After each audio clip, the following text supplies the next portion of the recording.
This man spent 43 years in prison for a crime he did not commit, then ended up being detained by ICE immediately after his release. Meet Subu. He's 64 years old and has spent almost his entire adult life in prison for a murder he didn't commit.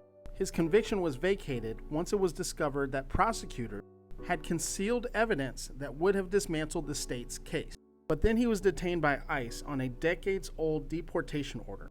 They detained him and transferred him to a detention facility in central Pennsylvania. Subu's family issued a statement and said, quote, "This immigration issue is a remnant of Subu's original case. Since that wrongful conviction has now been officially vacated and all charges against Subu have been dismissed, we have asked the immigration court to reopen the case and consider the fact that Subu has been exonerated." But ICE is saying that there's a legacy deportation order dating all the way back to the 1980s that's tied not only to the murder, to an earlier drug.